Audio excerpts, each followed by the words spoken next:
Thank you for joining us again. This is a continuation of the previous episode. As always, here's your host, Nikesh Gosalia. I'm very tempted to ask, Gareth, do you say in I think 20 to 25 years or even sooner maybe, do you see that there is future for a research article, or will that not exist? I mean, I know we've spoken a lot about the data and, making that more open and that being more important. Will there be a research article? Yes, I think a research article will always be needed. And what I mean by a research article really is a summary of my findings on a data set. I'll keep it to that definition. We could argue about maybe not need to be always focused on data, especially if you're looking forward and proposing something. But just for now, an article summarizing my results of a data set, right? We could argue about the level or how many pages that should be, if it's even pages in the future and not symbols. But anyway, but what I would like to bring forward is the concept of what's called a nanopublication, which is also linked a lot to fair data, I think. So a nanopublication is, in linguistic terms, I guess, a key assertion, a fact, a statement of fact, such as malaria is transmitted by mosquitoes. Right? That's a nanopublication. What that means is I've made a statement. I can describe it with metadata so that a machine can find it and refer to it, and I can link it, not just like a publication. But what's crucial here is it's also linked to a data set, right? Or an article, a bigger article, where I can go check, is it true? Now, that assertion should be peer-reviewed. The article should be peer-reviewed and the assertion should be peer-reviewed. So the people reviewing that article saying this is a good article, this is truthful, compared to the data set, agree that the assertion malaria is transmitted by mosquitoes is true for that article and that research data, right? So take that and push that on the side for a second. Now take that assertion and link it to your data set in metadata. It's what's called a digital object, a fair digital object. It can be referred to, it can be linked, and a machine can search for it. A machine can immediately collect all the assertions malaria is transmitted by mosquitoes across every data set if it's linked there, right? So for me, the future of publications is probably they get smaller. They're immediately linked to data. I do think in the future we'll be able to interact with data on a completely different level in different ways. But I think the article always stands as that summary of what the hell is in this data set. You could argue that we could get rid of the publication and have live tools that can essentially generate an article from a data set. That's highly likely in the future. But again, somebody has to peer review it. That would be a human. And somebody has to agree on the assertions that article is saying. Is it truthful? Now you read an article, right? And you have conclusions, which are usually not bullet point assertions. I'm actually talking about bullet point, systematically linguistic assertions that a machine understands. This is the outcome of my article. It's transmitted by malaria. It's transmitted in this temperature range, in this humidity range, by this species of malaria, mosquito. These specific assertions, they are types of article in themselves. Hooked to the data set, you immediately can see what this data set has done. The role of publishers in that future, that I don't know. I guess in your context, you're talking about commercial publishers. But obviously the publisher is the researcher. They publish their research. There is a body that helps them do that, maybe curates it and manages it and preserves it. And that could be a commercial publisher, but not necessarily. And I think the commercial publishers need to start thinking about the future. And I do think they are thinking about the future. We have 5 mega publishers that control to a large extent the academic publishing ecosystem. We have Elsevier, Springer Nature, Taylor and Francis, Wiley, and I think it's Sage. But you also, and they're commercial in most cases, but you also have non-profit learned societies acting as publishers, and some of them are enormous, like the American Chemical Society. And their practices have not always been very good, if I can put it that way. They have in many cases worked against researchers. They've in many cases worked against open access, open science. So I think they need to evaluate their mission in the academic publishing ecosystem. I think they need to evaluate their business models for the future and get in line with what at least Europe is doing in terms of opening up, and start thinking ahead of the future in terms of the future of publications and the future of connected, linked, accessible, machine actionable data. And for the public good, I'll put that in like high levels of highlighting, for the public good, not strictly for commercial profit, and certainly not for dual use technology, although of course that will be there at a governmental level, but certainly for the public good. This should be changing lives, making our lives better, making our lives easier, and facilitating, our quality of life and our perspective towards the future. And while you mentioned Europe, I know for a fact that in terms of thinking about the policies, there is quite a bit of advancement. But as we can see general trends, I think a lot of researchers are also from non-native countries, like we spoke, Japan, Korea. Let's even talk about China, and just the sheer output is growing. What is your take on that, Gareth, in the sense that, how can we make some of these things more global in nature? How do we kind kind of, tag along as partners driving this together. There are a lot of political wins. So I'm an Irishman living in Amsterdam, working in Brussels, right?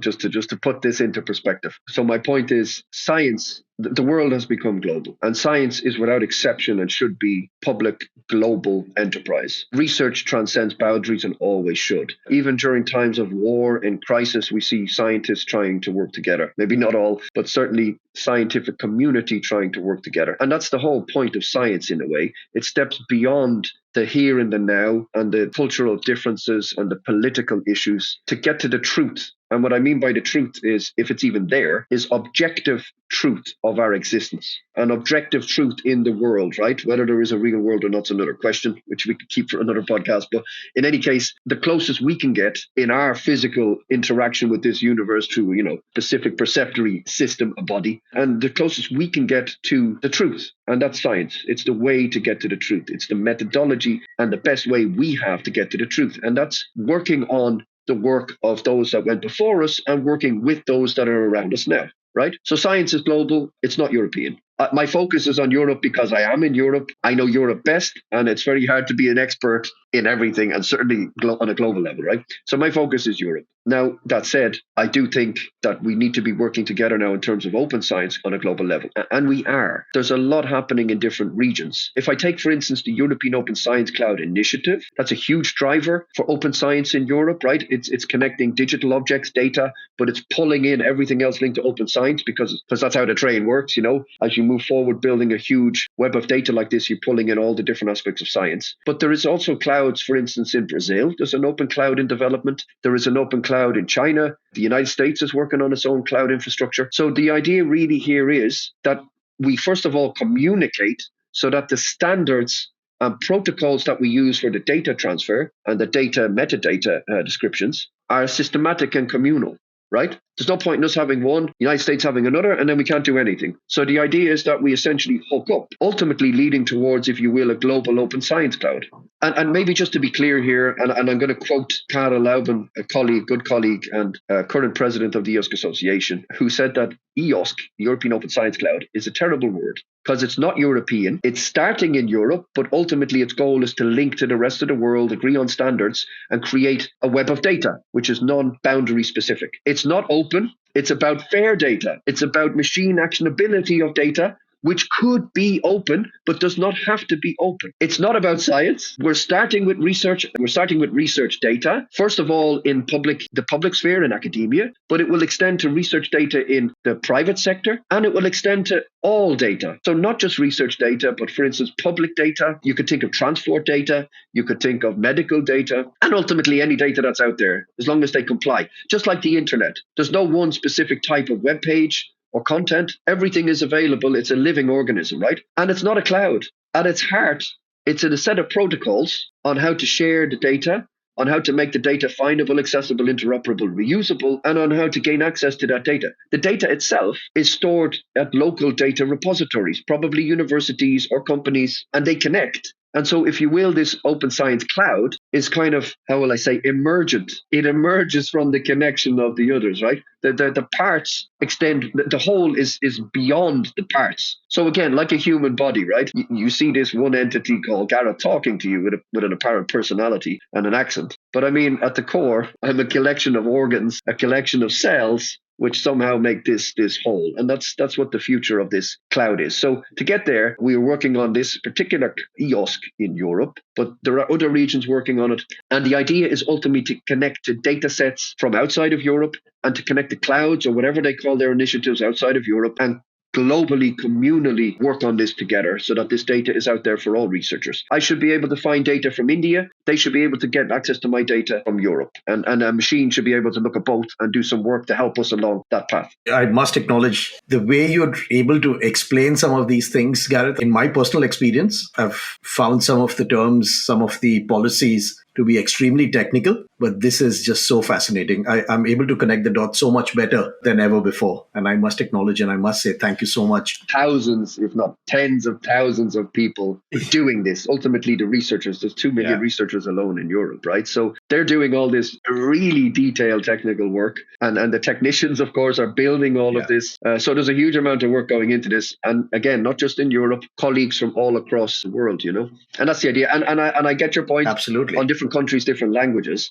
We're conversing in English. And of course, a lot of the main research publications or journals are in English because it's the lingua franca that we have in our current time. But there are many countries publishing in their own language journals, which are overlooked because we can't read it. But this is where digital technology comes into play again.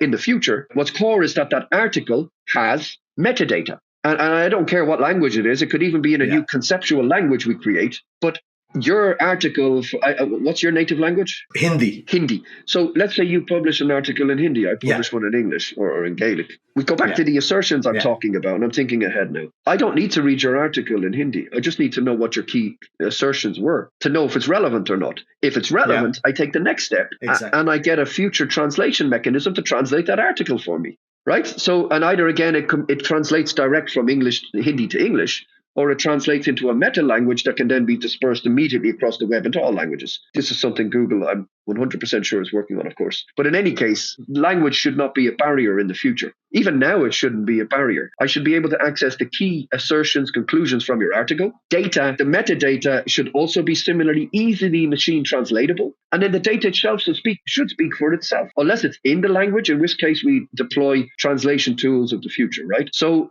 I don't see boundaries on languages. We don't all need to speak English, and we shouldn't. But we should have an agreement on the metadata on our digital objects and on how to access that and translate it, perhaps. And certainly agreements on how can I get your key assertions from your article to know if it's relevant for me or not. If your article says malaria is transmitted by rabid dogs, and that's a low number, it might still be interesting. I want to know why. Is there something here I've missed? And I don't need to read your article. And I don't need to even look at your article. A machine can just list all of the groupings of assertions and then, network analyze it to help me along with what's relevant here. I agree with you, Gareth. One final area that I want to briefly touch upon, and one specific question that I had, Gareth, is I think there's been a lot of conversation in the last few years around impact. And, there are probably different definitions around it. I think in the UK, we have the Research Excellence Framework. And so what is your take on what does impact mean to you? How are we progressing on that side? How do we kind of, take more and more research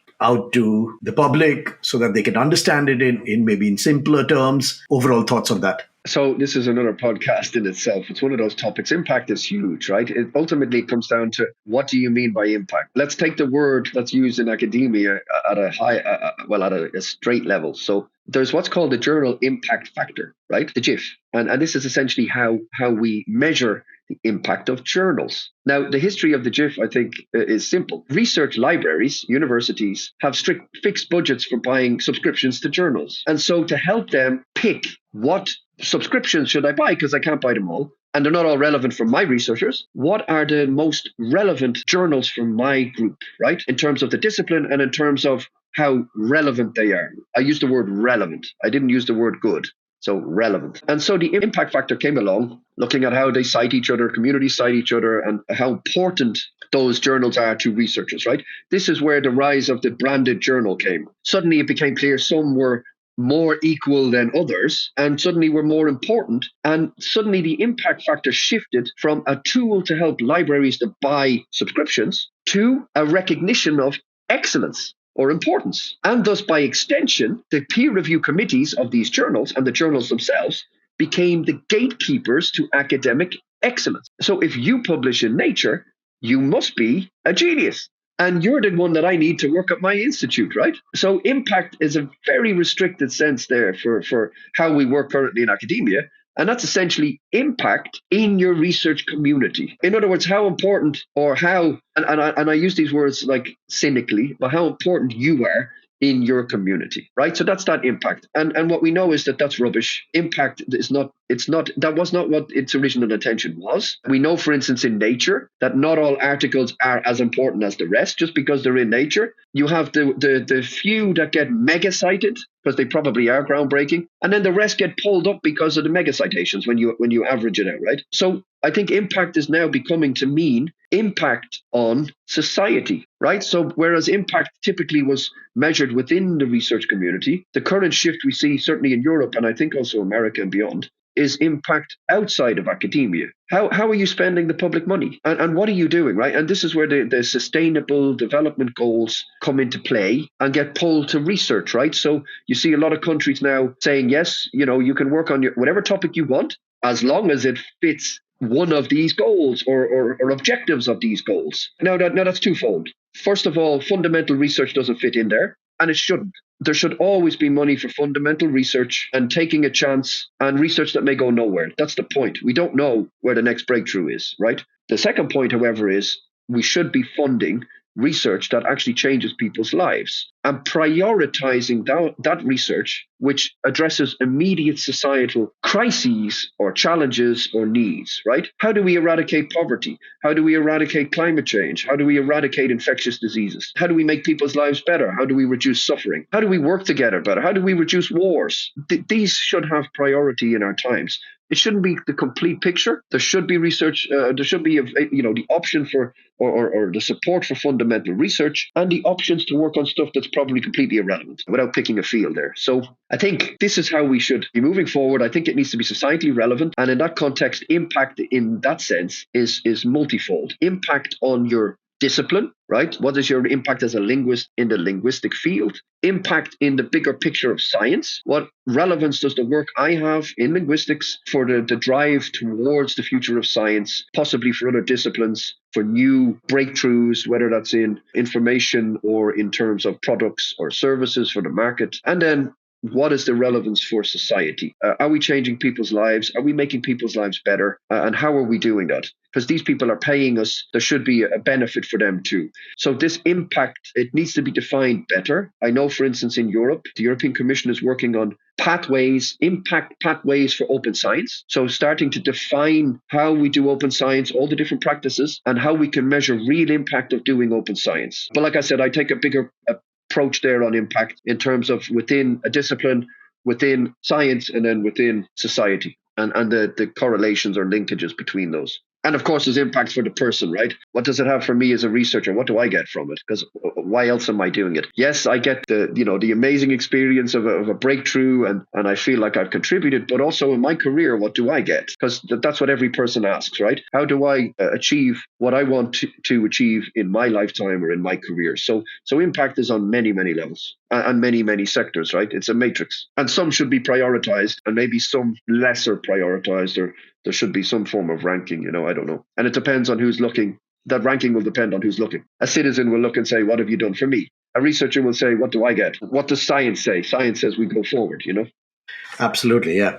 This is brilliant. And like you rightly said, Gareth, I think we need a lot more time to discuss some of these things, because this has opened up so many questions, so many thoughts in my mind. But just to kind of end our show, and let's end on something light. I don't know if this still holds true, but I thought I'll check with you, Gareth. I mean, we read in your CV that you were a pretty avid seafarer. Yeah, I was out on a boat yesterday. I got burned, actually. Oh, really? Okay. Why do you like sailing? What is there a story behind it? Do you kind of pursue that even now? Well, I'm born on an island, and I need to be surrounded by water, whether around me physically or literally out on the water. I mean, I live in Amsterdam because there's over 175 canals. I'm surrounded by water here, so it's a good balance for me that I can leave Ireland, and not be completely surrounded by water, and move here and still be surrounded by water in the canals, and then there's a big lake here and so forth. Sailing, yeah, it's more of, I guess, a word as a passion maybe. I just like being on the water. There is a history to it in Ireland.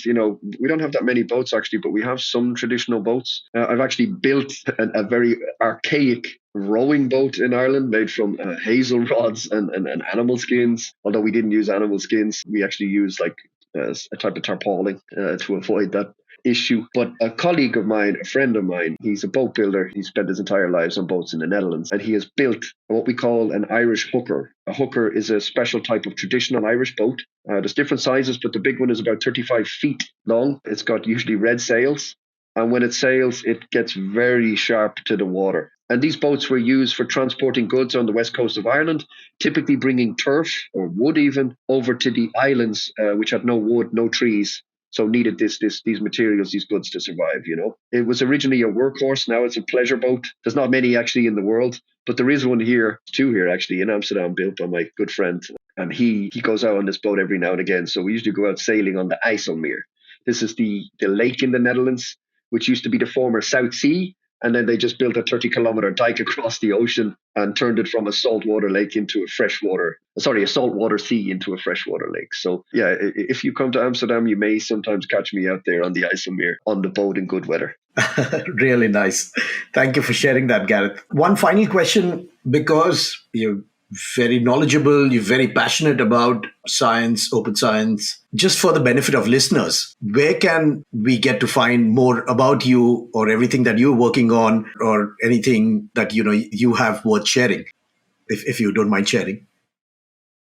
Well, I guess this podcast is a good way. I mean, I do a lot of different things in terms of work, but outside of work, linked to research. I don't hold a blog. I don't have time for it at the moment.